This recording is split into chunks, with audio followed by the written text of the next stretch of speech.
All right, let's dive into something you've probably felt, but maybe never understood.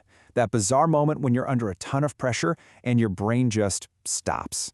We're going to unpack the hidden system that's actually working to protect you when you feel like you're completely shutting down. You know the feeling, right?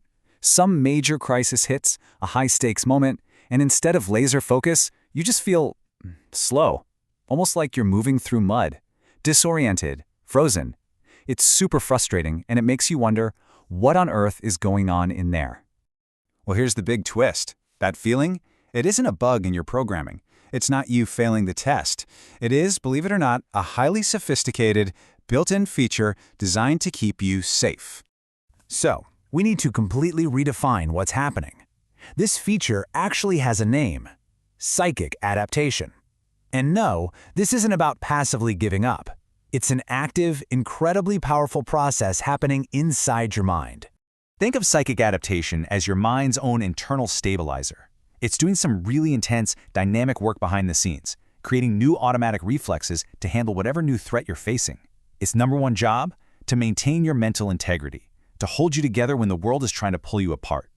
Now, to really get a handle on this internal stabilizer, we've got to look at our own biology. Our psychology doesn't come from nowhere. It's tied to our physical selves. And the key, weirdly enough, starts with water.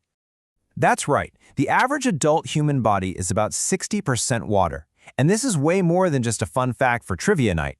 It's literally the blueprint for how we stay stable. The very properties of water hold the secret.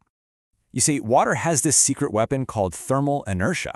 What that means is you can't just instantly boil it or freeze it. It takes a lot of energy. It absorbs and releases that energy slowly, which makes it a fantastic natural buffer against sudden crazy temperature swings.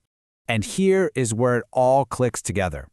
Just like water's thermal capacity creates a physical buffer, our mind has its own kind of heat capacity.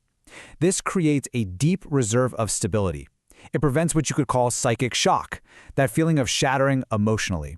And most importantly, it gives our mind a crucial timeout, a buffer to build new ways to respond instead of just breaking. Okay, so modern science gives us all this cool language like thermodynamics to talk about this. But what's amazing is that ancient wisdom traditions totally understood this principle, just in a different way. They captured the whole idea in one single powerful symbol: the moon. Just think about it for a second. The sun is this direct, active force, right? It makes its own energy. But the moon, it's a reactive, adaptive force. It doesn't create its own light. It reflects and transforms the light from the sun. And that's exactly how our adaptive system works. It's a reactive process that takes in external events and transforms them into our internal experience. This moon metaphor gives us three amazing insights. First is reactivity. Our adaptation is always a response to something. Second is hidden work. All this stuff is happening unconsciously in the nighttime of our minds. And third is plasticity. This is our ability to keep going, to keep functioning, even as we're changing our shape, just like the phases of the moon. So here's the bottom line. It doesn't matter if you're using the language of physics or the symbolism of the ancients. The lesson is exactly the same. Real resilience, true stability, isn't about being some rigid, unbreakable wall. It's about having the ability to absorb, to reflect, and to transform smoothly. Okay, so we've covered the physics and the poetry of it. But how does this actually help you when you're in the middle of a stressful moment? Let's boil all this down into three key insights you can actually use. So here's our path. First, we'll see stability as a kind of flexibility. Then, we'll look at those automatic responses as a resource, not a problem. And finally, we'll understand why that feeling of slowness, that inertia, is actually a powerful protective barrier. First things first, your mind's high inertia, just like water, is its greatest strength. That internal buffer is what protects your personality, your very sense of self, from shattering when things get intense. It is not a weakness, it's your core stability system doing its job.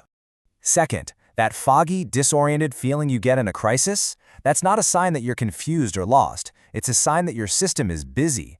Think of it like this. It's actively writing, testing, and installing brand new survival software in real time. It's actually a super productive state to be in, even if it feels weird. And finally, that slowness, the very thing we beat ourselves up about, that's your lunar nature kicking in. It's your internal regulator hitting the brakes on purpose to prevent a catastrophic psychic overheat. It's a defense mechanism pure and simple. You know, when you put all of this together, it leads to a massive shift in how you see things. You can go from seeing stress as this huge, scary threat to seeing it for what it really is, a totally standard, even predictable, recalibration of a deeply complex and amazingly resilient system. You. So I'm going to leave you with this one question to chew on. What if those moments where you feel the most stressed out, the most frozen, what if those aren't your moments of failure at all? What if they are actually your mind's most sophisticated, most elegant, and most successful moments of self-preservation?